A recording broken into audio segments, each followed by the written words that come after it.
Hi guys, this is where we stopped in the last tutorial, so this is where we're gonna continue. I guess I wanna show you something. This is my website I built. Does this make sense? I just want to maybe I tried a little bit. I'm just testing the game, testing my skills. Yeah. So this is the gallery. Okay, maybe I will do something more. Okay, next time I'm gonna try. If you don't wanna scroll, you're gonna use this. Contact us about us. You can see. So let's get into business of today. This is where we stopped last. No, this is not y. So use x. So say for I is equals to let's put this equals 1.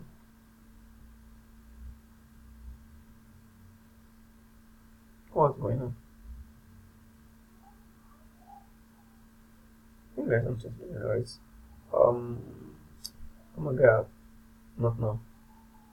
This one. So we want to so this will be equals tens plus sorry. Okay, we get something. So let's copy it. Let's check maybe we don't have an error. Okay, we're good to go. So let's call our class in our main here. You see, I'm adding the reference of the class in the stuff.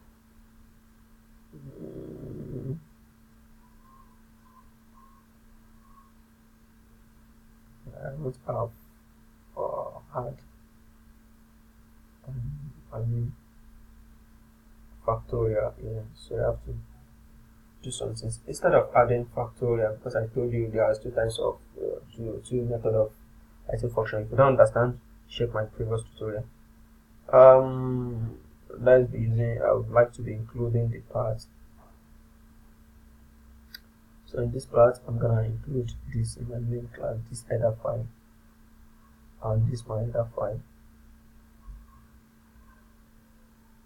Oh, sorry, let me get my header file here. So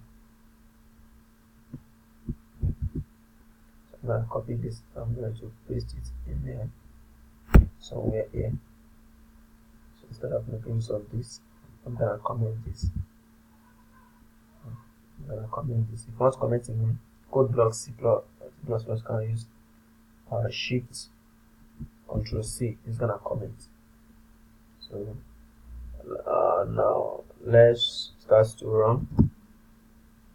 Let's call the reference of our class. What's the name? New class. Oh, sorry. New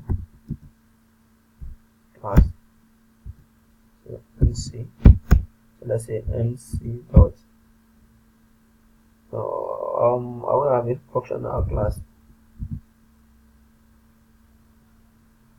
MC dot. Okay. Wait. Let's go and check our class.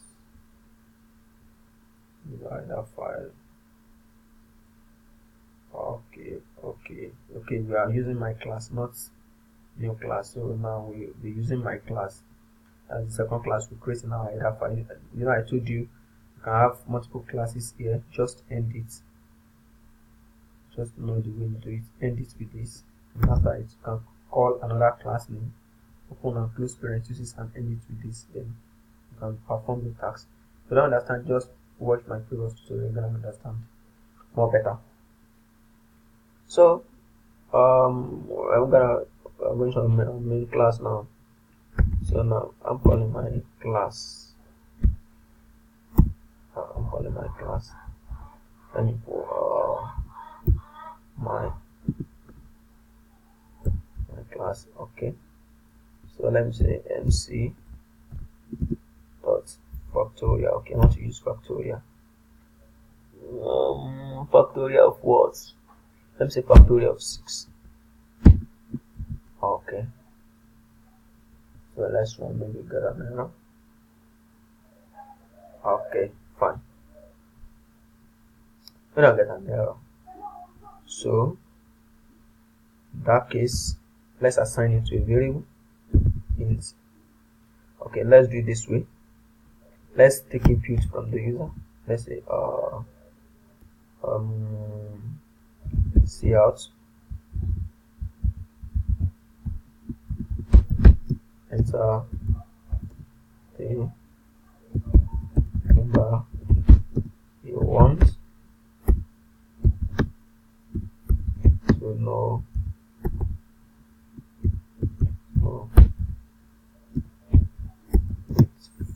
Factorial. Don't forget to put \n. It's also the method of printing to the next line. So let's get an integer variable, and I can store that int value. Let's just show it as that.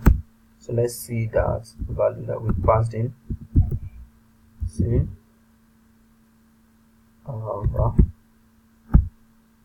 let's end it. So let's give the var to this.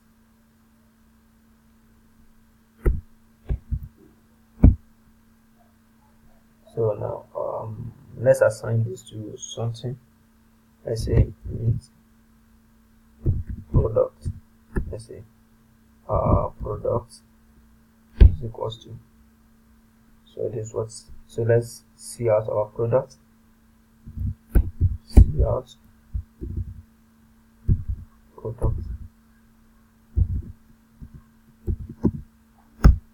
product, so let's end line. So that's what we got now. So if I'm running our program now, it's gonna give us some way we can enter some. So enter the number you want to know, it's factorial.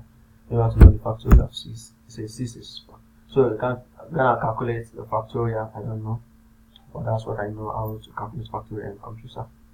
Because by factorial, n factorial. So not it's n factorial. Sorry, but we have different types of function we can solve it. So maybe let me enter 20 factorial. So Jesus, look at the factorial of 20, how long it is. So it doesn't matter anyhow. So that's what we get for this tutorial. Maybe the next tutorial I'll be showing you guys more function and more functions, so the way you can use functions much in the next tutorial. So I'll meet you guys in the next tutorial.